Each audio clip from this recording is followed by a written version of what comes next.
Hello, everybody. Welcome to Late Night Football. Welcome to Late Night Show, Late Night Football. I don't know what to call it, but um, wait, right? I mean, the transfer window is shut, and normally I do kind of a transfer deadline review show. Like we go through some of the big deals. But I think we covered so many deals today, done so many episodes today. I was like, I don't want to do that. I don't want to do that alone, going through deals and things like that. But some really good deals, some really interesting deals. But what I wanted to talk about was Manchester United. Now I know this is not Late Night United, and I tried to be not so United centric, but this is my one outlet that I can use sometimes to rant about Manchester United, and consciously, especially the last I think 3-4 weeks, I've been very conscious about not talking about Manchester United. And the big reason for that is because it has made me depressed. A lot of news that I was seeing out has made me depressed, and I was like, I don't want to talk about it. Like unless there's something confirmed, I don't want to talk about rumors. I don't want to talk about speculation. I don't even want to talk about like many of the reels that we did. We were doing well, the fee has been agreed, well, discussions are ongoing, things like that. I just didn't want to do any of that because there was so much rumors out there and so many false things that were just being put out. And I'm sure this is being put out by the Glazers, by the United media. They were putting that out there to kind of get people excited without any kind of truth. And I was like, I just want to do any of that. So until there's something confirmed from Fabrizio Romano, from David Ornstein, I'm not going to comment on it. And I just stayed true to that till the end. And I found that it helped my mental health a lot. It did help my mental health a lot. But the reality is, I think when we started this transfer window, we started with so much hope, so much optimism, so much belief, and I think by the end of it, it was farcical. I mean, I don't know about anybody else, but I would say it was farcical because, and maybe part of it is that we hope for a lot, we hope for something different, and so sometimes when you hope for more and you get less, it feels that much more disappointing. Whereas if maybe we had all been realistic, at least we, and by we I mean me, if I had been more realistic about my ambitions for this summer, about what I expected from the club for this summer, I probably would not have been so disappointed. Because in the face of it, if you look at it, it's not a bad transfer window if you look at it from a very, very, very macro perspective. If you take all the context into account, you would say it's not a bad transfer window. If you're used to what Manchester United are doing, you'd say it's not a bad transfer window. The problem is it's just another regular transfer window, and therefore it is bad because United and the Glazers for the last 3-4 years. I've been doing this channel for 3 years, and I don't remember, and I don't think there's ever been a transfer window where I've said United have done a good job. I mean, I've said United have been average, but mostly it's been videos like this where we talk about how bad United have been in the transfer window. So I don't remember them doing one very well anyway. So if you go by that standard, you say it was a decent transfer window if that is your benchmark. But if your benchmark is transfer windows of past where you had really good deals, or if your benchmark is looking at teams like Manchester City or PSG or Bayern Munich and the kind of deals that they're doing, you'd say this is a shit transfer window. You'd crap all over it, and you have to. And again, that depends on who is looking at it. I'm sure there'll be trolls and there'll be rival fans who go, well, why Manchester United comparing themselves with these big clubs? You're not a big club anymore. Well, maybe not, but isn't that the ambition for every fan to want to be supporting a big club? Isn't the ambition for everybody to grow? And that's the question I would pose. And if that's what and if you're telling someone to accept it, or accept their place in the natural order, so to speak. I mean, I just question why you're even into football. Why you even supporting football, or why you even watching football? You might as well, why are you watching European football? Because you'd rather watch some other sport. But anyway, I digress. Nonetheless, so talk about Manchester United. I think it's the hope that kills you, isn't it?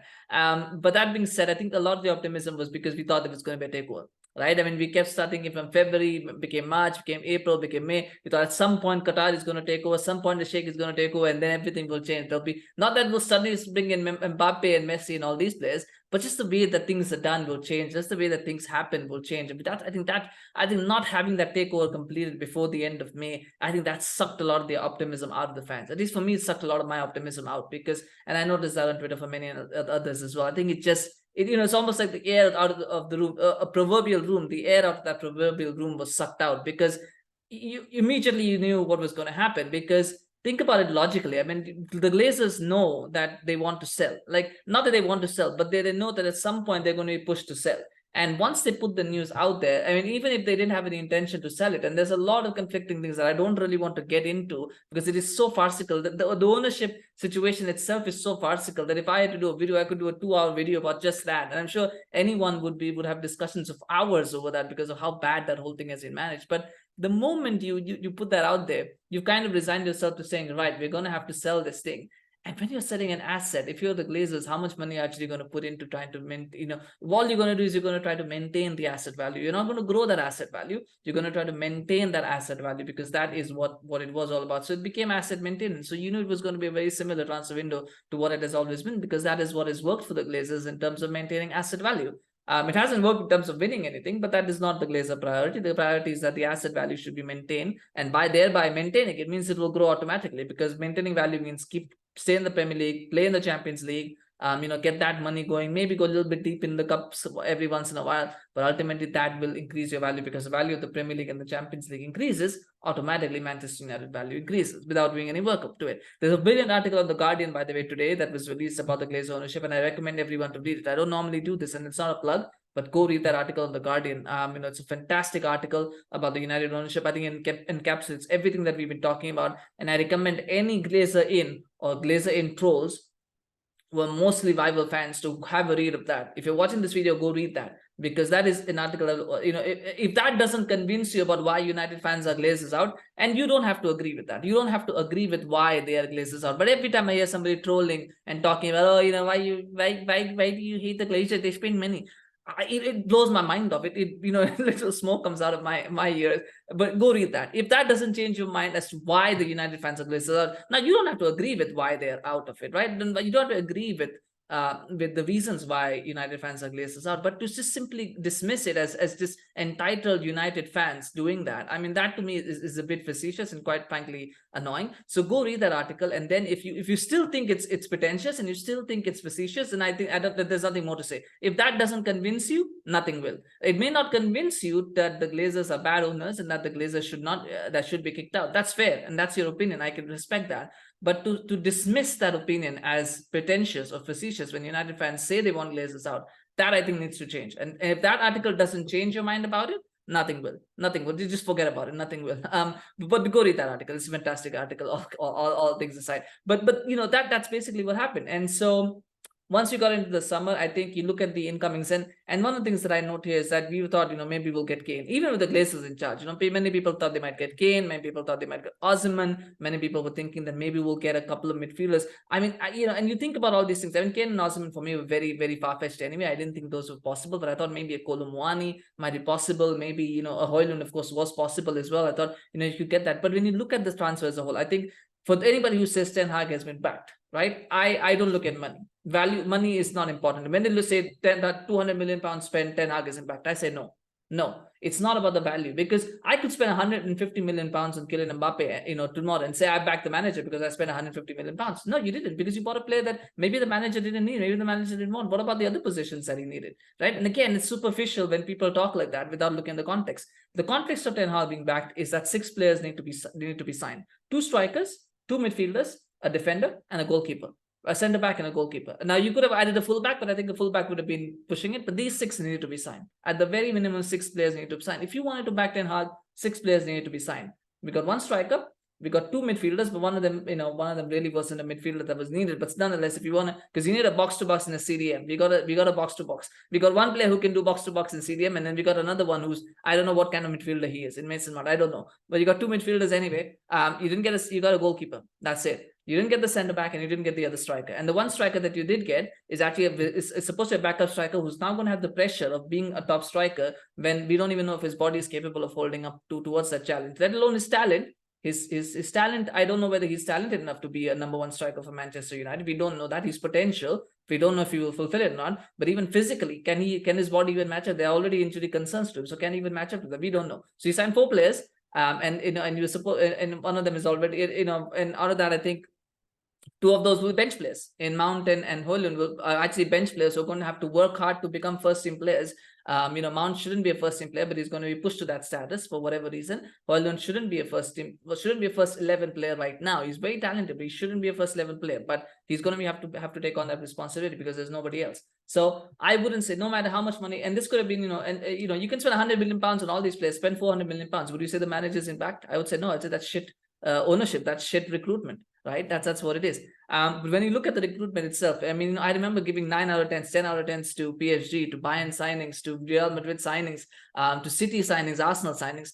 No United player got a 10 out of 10. This transfer window, nobody got. And if you look through my ratings, I think what I've done, and I some of them I maybe, if you look through that, I gave Onana a 9 because I thought that was a good deal. That was surprising. That was a good deal that they did. I gave it a 9. I gave Hojlund a 7, but it looks more like a 6 now because, or even a 5 because of his injury issues, because they've overpaid for a player who has injury issues. Imagine paying 70 million pounds for a player who can't play twice a week for a while.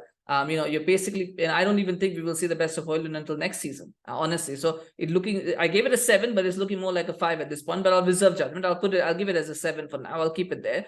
Mount was a 5 for me straight out the bat, and now he looks like a 3 after the first 3 games, but 2 games that he played. Looks like a 3, but nonetheless, he'll stick at 5. Reguilon is a 2 out of 10, and that's being generous because he's a player that nobody wanted. He's basically an unwanted player. Imagine Spurs giving a player to Manchester United on loan for no transfer fee. How does that ever happen? But it's happened with Reguilon because nobody wants him. It's that bad. And I'll talk about Reguilon in a minute as well because I have something very interesting to talk about that. But nice, I gave him a 2. Bayindir, I would give a 6 because there's nothing, it's a cheap deal. He's going to be a second goalkeeper. Maybe he'll play a few games when Onana is away for AFCON. But I don't have much expectations of him, and I don't think it's fair to put any kind of expectations for that. It's just a deal to be done. So it's a squad depth building signing. Everybody needs a second goalkeeper. We've got Bayindir. I hope he's a good player, but he's a 6. He's not. There's nothing to expect from him. So that's a 6, and then I think the other one is Amrabat, who I gave again a 7. Because they took so long to complete the deal. He's a good player, but they spent so long to complete that deal. I gave it a 7. So got 6 players. I think the average came up to about 6 on incoming, 6 out of 10. And that's being generous, by the way. And some of them have been generous, right? 6 out of 10. It actually is closer to 5 when you consider some of the performances some of the things that have happened since then.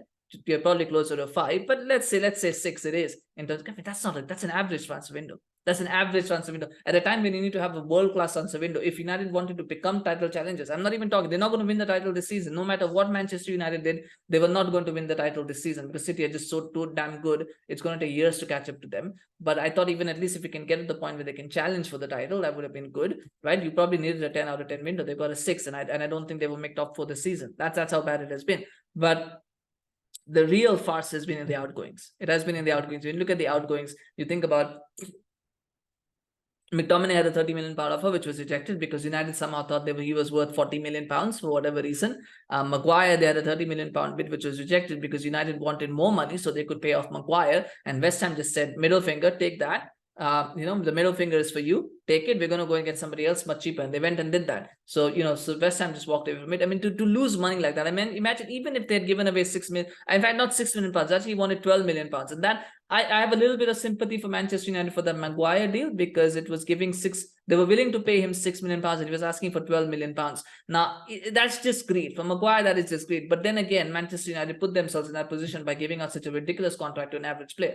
Right, so I have some sympathy for them, but not too much. But the fact that both of them are still as criminal, Johnny Evans. In fact, Johnny Evans. Yes, that's another signing, and that really kills it, doesn't it? Johnny Evans. I mean, I didn't even want to give him a rating because it was such an uninspiring, bland, boring, unnecessary, unwanted signing. I mean, I probably gave him giving a 1 is generous, isn't it? You give him a 0 because what exactly is he going to bring to this team? What exactly is he going to bring to Manchester United that a young defender cannot bring? Surely there's some defender in the youth setup who can play a few games in place of Johnny Evans and get that experience. Surely there must be somebody. I mean, if there isn't, then what the hell are the academy people doing to not be able to produce a fifth or sixth choice defender? Evans will be 5th or 6th choice, depending on whether you see Maguire as 4th choice or 5th choice. Evans is going to be 6th choice or 5th choice, and you're telling me that there's nobody in the academy who can be a 5th or 6th choice defender, and that's just unbelievable. So yeah, it's actually much lower now because it's 37 7. So it's probably closer to 5. If you take the Evans rating into account, it's closer to 5, and that's a poor transfer window, isn't it? That's just a bad transfer window. But that's what it is. You've got Evans in there, then you've got Fred was sold for peanuts. Henderson should have been sold for more, but was sold for peanuts. Whatever happened with Zidane, Iqbal going low, Anthony Alanga going low. It's just players, it's just clubs. The club is just like tossing players out because they knew they couldn't. The thing was, I think the irony is that what they got from Maguire and McTominay was kind of fair market value or even above market value, and yet they cast those deals aside. Whereas the ones that were below market value, they're just tossing them on like, yeah, take it, go, fire sale, tell us fire sale, and yet they still couldn't sell off Donny van de Beek or Eric Bailly. Hopefully, one or both of them will leave before the other windows close. but it's just a mess. It's just a mess overall. And it again goes back to the point that we keep making. It's the ones who are doing this recruitment who are supposed to bring players in. It's, normally you bring in, it's the rule of the market, isn't it? You think that the guys who are bankers would know how the market works. You buy low and you sell high. United buy high and they sell low. Like, it's just unbelievable how they operate in the transfer market. But that's just what it is. And that's what the depressing part, because when Maguire was supposed to go, I was like, oh, that's great. This is good. Maguire is leaving finally, because nothing against him. He's a good guy. I'm sure he's a good guy. Maybe he is, and I don't know him personally, but I know that he's not a good player. He's not going to have to play for Manchester United. He should be nowhere near that club. And you take him out of that, you basically remove that stench of a player who thinks that he's much better than he actually is. You just take him out of there.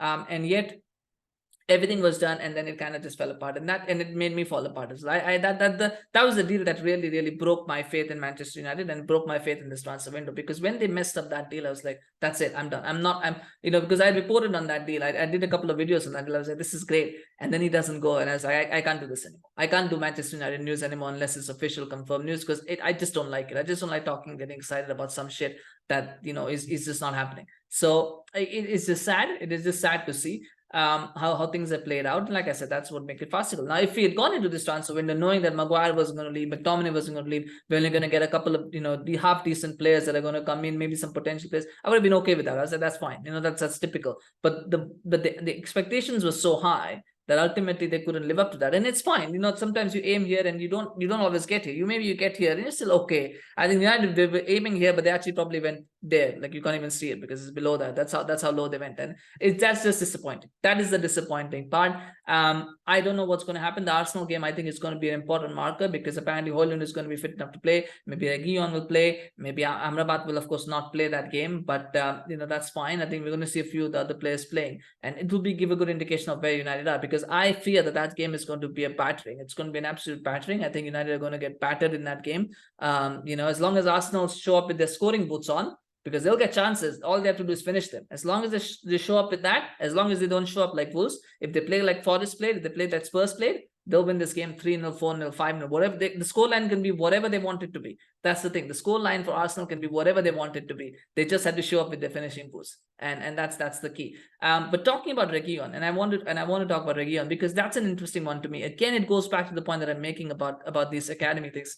So Reguilon is probably going to be fourth choice left back, because you're looking at Shaw and Malacia as your top two, and then Dalot plays as an emergency left back, and then you've got Reguilon, because if Dalot wasn't going to be your emergency left back, right? If that wasn't the case, Alvaro Fernandez had no reason to leave Manchester United on loan. He had no reason to leave Manchester United, because he would have started games. You keep him till January, until Shaw and Malacia are back, and then you assess in January, is Fernandez good enough to be my second choice or first choice left back, or should I give him on loan, put him away, no problem, right? If he was starting games, because between now and the end of Shaw is supposed to be out for 2-3 months. Like, he's going to be out until November, I think. Malacia isn't supposed to come back until the end of the month at the earliest, maybe even next month. So at least for a month, you've got Alvaro Fernandez being your top choice, and then even Malacia comes back, it takes him a while to get back to rhythm and things. So you're probably talking 2 months of Fernandez being first choice, second choice, and then when Shaw comes back, you decide how you go. So so the point is that if Alvaro Fernandez, he wasn't there. So if he was third choice, Alvaro Fernandez would have stayed, but he's not, because Dalot is going to be third choice, and he's going to be the one who's going to have to step up in place of Shaw and Malacia. So Dalot is going to be third, and therefore they said Alvaro Fernandez go on loan, because we don't want you to be the understudy to Dalot. You go and play first team football elsewhere, and you get that experience, which is totally fine. I understand. But then my question comes to you: does Ten Hag not think that Alvaro Fernandez is good enough to be a third choice behind Malacia and Shaw? Does he think Alvaro Fernandez is not that good, that he needs to rely on a right-footed left back in Dalot, who's a right back, and he's playing him at left back instead? Is Alvaro Fernandez that bad? Right? Is he that bad that he cannot replace him? And in which case, again, whether he's better than Reguilon or not is another question, because they brought in Reguilon. I don't think he's worse than Reguilon, but I guess Reguilon comes in as a backup to Dalot, and that's a different question. But the fact is, do they see him as that bad? Surely he's better than that, and surely he should have been given a chance, but he's not. And in which case, if he's not good enough to even replace Dalot as left back, why are we keeping him? Why is he still at the club? He should have been sold, because going on loan for a season is great, but is he really going to get that much better that he's going to go above Dalot and above Malacia in one season? Is he going to be that good? Do they feel that he's going to be that good? Because that is a hell of a jump. to make in 1 year. And most players don't make it, but will he make it? I don't know. So it just seems farcical as to why they let Fernandes go and they brought in Reguilon on loan. It just, to me, I just don't know what's going on at the club, and I don't know who's making these decisions. If it's Ten Hag, if it's the board, whoever it is, I don't know what's going on. And again, they say nobody in the academy who can become fourth choice left back, who can play a little bit when Dalo needs a break. Is there nobody who can do that? I mean, it's for 2 months. You're talking 2 months, out of which there's 4 weeks are going to go for international breaks, because there will be 2 breaks in between, so 4 weeks for international breaks. Now, yes, maybe Dalo gets injured in that time, because fuck, F me that's what's going on. But still, I don't think, I think there were better left backs out there than there should be better left backs in the academy than Reguilon, who's a player that nobody wants. But it's just annoying. But anyway, that's what it is, and therefore I think there's so much disappointment from where we started to where we are now, because it just seems like it's Groundhog Day in some ways, isn't it? Every year is the same thing. You get excited, you think something's going to change, and then it's the whole same thing again. And sometimes the managers overcome that and they find a way to win, they find a way to do well, like Ole did for a couple of years, like Ten Hag did for last year, like Mourinho did, like Van Gaal did. But ultimately, they all get ground down, because the second year or the third year, something happens. You can't keep overachieving. And with United, whenever they've done well, whenever they finish second, when they won the Europa League, you always get a feeling that they're overachieving, that this team is not as good as people think it is. And I've always felt that. I've never felt, even in the years that they finished second, I never felt it was the second best team in the league. I felt they got lucky that they finished second, because something or the other conspired. Last year when they finished third, I thought they were lucky. And I will say this, I thought they were lucky. Not that Ten Hag is lucky, but I'm saying they were lucky because Liverpool had a bad season, Chelsea had a bad season. And I think this season, right, and they overachieved. Let's be honest, they were cheap. Now this season they could do that again. Maybe they'll improve and they'll prove me wrong. But I do feel that finishing fourth or third will again be an overachievement, because this team is not good enough to do that. And that's where we are at. And that's the sad part, that you never think of this team as a good team, as a team that can beat any team on its day. It's just sad to see. And I don't know. And that's why it is. And so therefore, I think at the end of it all, I think I just gave United like a 4 out of 10 in overall. I gave them 4. And you know what? As I talk myself into it, I'm thinking, am I being generous in giving 4? Should I be giving 3? I don't know, but I'm giving 4 out of 10. And that's a bad transfer window. When you count incomings and outgoings both, I think it gets to a 4, because I can't think of a single successful outgoing deal but I went, right, okay, that's a good price. That's good that they got that much for him. Oh, I can't believe that they got that much for him. There's no deal like that, but I can say that. And there's only one deal, which is Onana, where I can say I can't believe they got him at that price. That's so cheap.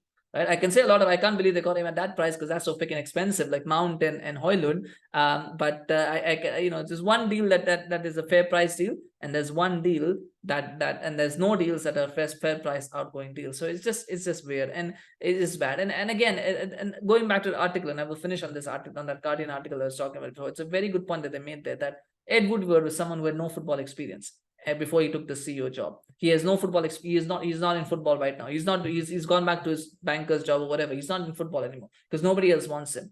Richard Arnold, first time CEO at Manchester United. First time CEO. Nowhere else has he got any kind of football experience. Now he's managing one of the biggest clubs in the world. And after this, when he gets fired or when he leaves, he will not be a CEO of another football club, because nobody will want him.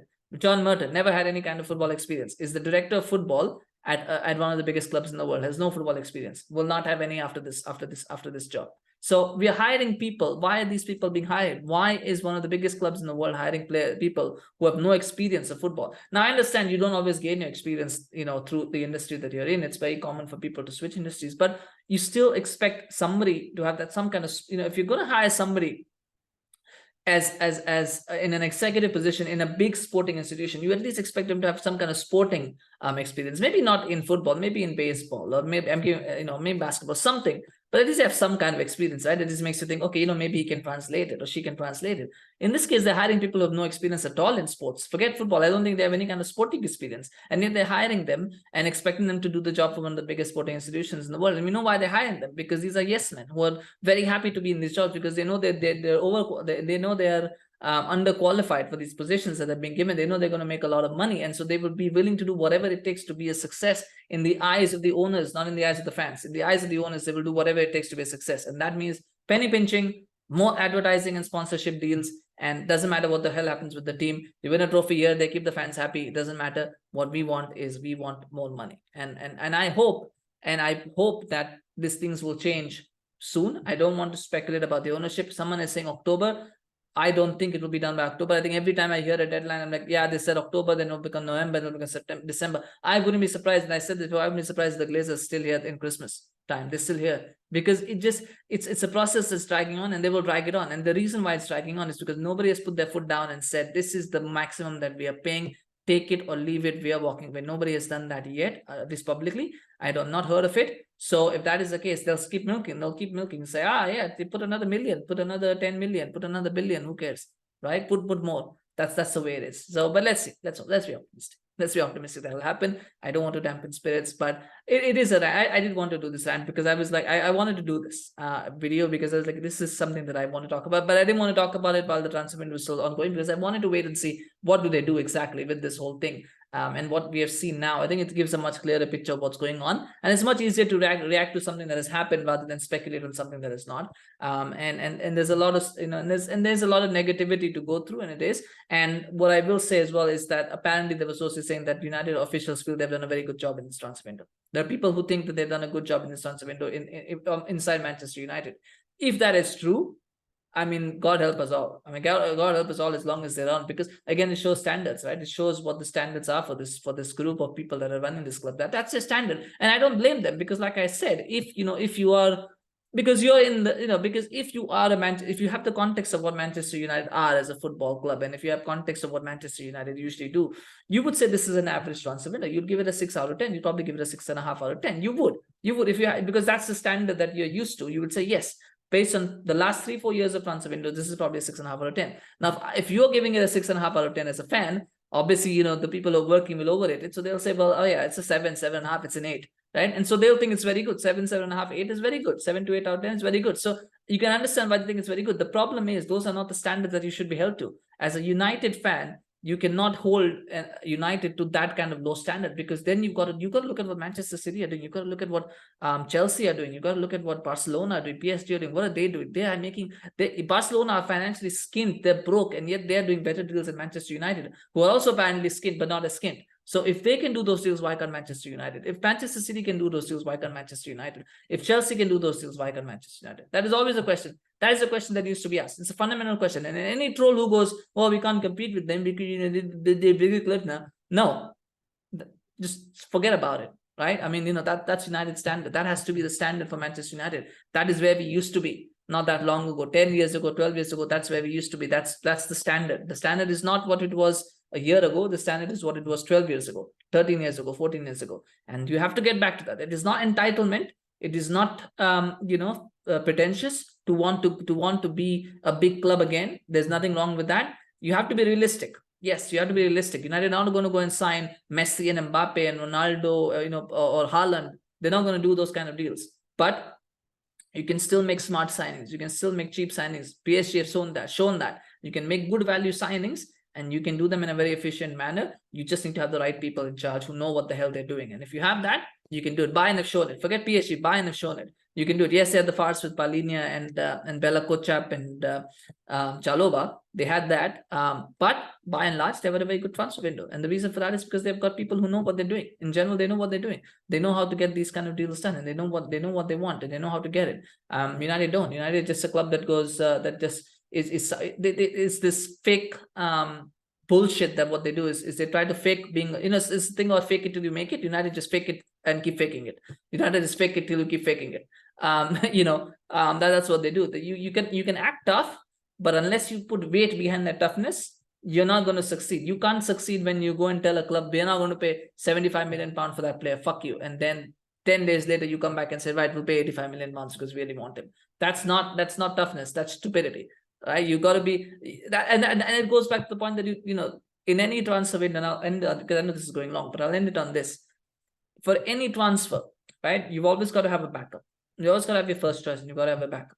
That's how it works. And if you can't get your first choice, you move quickly onto your backup, and you get that backup done. Or at the very least, what you do is you if your first choice transfer, the club goes, well, if you say, well, 60 million is fair value, and they say, no, we want 75, we're not going to take less than 75.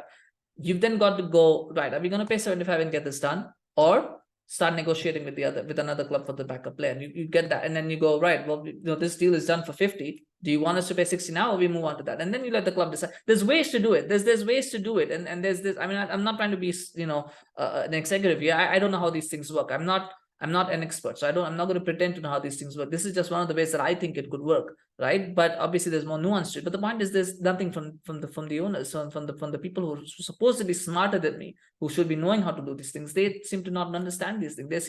It's the same mistakes over and over and over again, and obviously nobody's learning from them. So what's going on? And what are the consequences? It's the consequences. Yes, the Glazers did not do the negotiations. They do not manage the team, but they are the ones hiring these people. They are the ones hiring the Richard Arnolds, the Ed Woodwards, the John Murtaghs. What is the liability for these people? Why was Ed Woodward not sacked for delivering on incompetence for so many years? Why is Richard Arnold still given the job when he has no experience of this role? Why was John Murtagh given the job? Those are questions that need to be asked. And unfortunately, when you ask those questions, and when the logical answer is that the Glazers don't know what they're doing and therefore they should leave the club, you get branded as being pretentious and being, entitled. But I suppose that's the world that we live in. Anyway, rant over. We'll stop here because I can talk and talk and talk. And this is, like I said, this is something that I could spend 2-3 hours on, and I would never stop. But I really want to. I know that people get bored, so I know this has already been a very long video. But if you did enjoy this video, smash a like on it. If you have some thoughts that you agree with me or disagree with me, put that in the comments. Always love to hear opposing opinions from people. I mean, if you feel that I'm talking bullshit, mention that. But mention that in a respectful way, of course. But let me know why I'm talking bullshit. Always love to hear that. It's always good to have debate, and it's always good to have a differing opinion. So feel free to share that. If you think I'm being harsh, share that. If you think I'm being generous, share that. If you think I'm being right, share that. Always love to hear from you guys. Do subscribe to the channel if you enjoyed this video and like our content. We're getting very close to 400 subscribers. We've done a lot of videos today. So, if you get a chance after this one, watch those videos as well. And, do subscribe if you enjoy our content. We've got games coming back tomorrow. Thankfully, we're going to get back to the on-field action now. So do subscribe to our channel so you can get notified when, reactions and things that drop tomorrow. So thank you so much for watching. We'll see you again soon. Bye-bye.